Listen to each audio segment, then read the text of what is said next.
ইরাকের গ্রাম অঞ্চল থেকে জনৈকা ইরাকি মহিলা নিজের অভাব অভিযোগ জানাতে খলিফার দরবারে আসেন।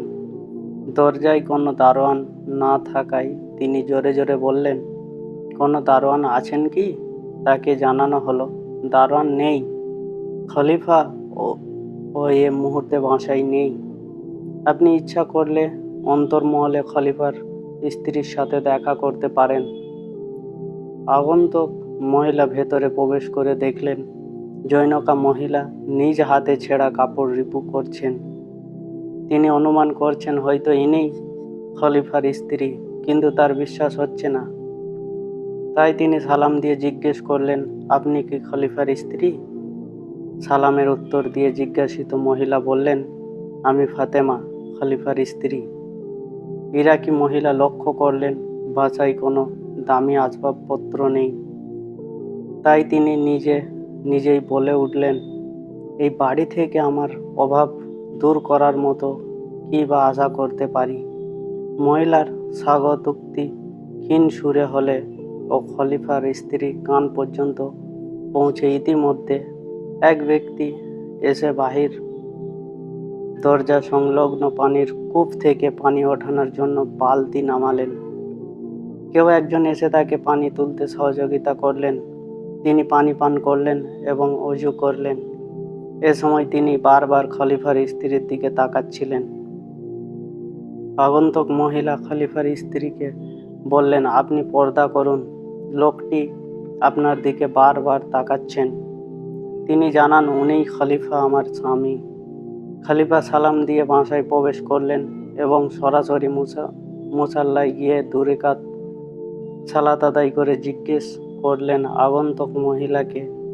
তিনি জানান, উনি ইরাকের গ্রাম অঞ্চল থেকে আগত খলিফার দরবারে কিছু অভিযোগ জানাতে এসেছেন। খলিফা আগন্তুক মহিলাকে লক্ষ্য করে বললেন, আপনার অভিযোগ বলুন। মহিলা বললেন। মহিলার কথা শুনে খলিফা বারবার রিপিট করতে থাকলেন, কুসলুন কুসদুন। অতঃপর খলিফা হেঁচকি তুলে কাঁদলেন এবং বললেন, আমি আপনার মেয়ের জন্য কিছু ভাতা দেওয়ার ব্যবস্থা করছি। কাগজ কলম হাতে নিয়ে তিনি বললেন, বলুন আপনার বড় মেয়ের নাম কি? একে একে 4 জন মেয়ের নামে ভাতা চালুর নির্দেশ নামা লিখে তিনি বললেন, আপনার 4 মেয়ের ভাতা বিষয়ে নির্দেশ দেওয়া হয়েছে।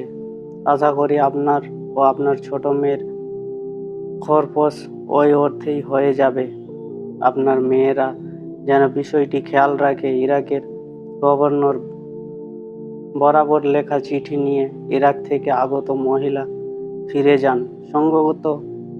সঙ্গত কারণেই তার বাড়ি ফিরে গভর্নর পর্যন্ত পৌঁছাতে বেশ কিছুদিন অতিবাহিত হয়। ইরাকের গভর্নর চিঠি হাতে পেয়ে বলে উঠলেন। মহিলা বললেন, খলিফা কি ইন্তেকাল করেছেন? গভর্নর বললেন, হ্যাঁ। গভর্নর মহিলাকে বললেন, আপনার সমস্যা হবে না, আমরা তার নির্দেশ মতো কাজ করে দেব ইনশাল্লাহ।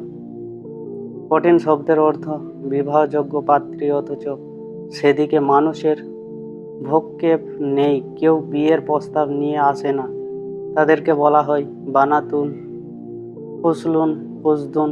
তথ্যসূত্রে সিরাত ওমর বিন আব্দুল আজিজ, লেখক ইবনে আব্দুল হাকাম।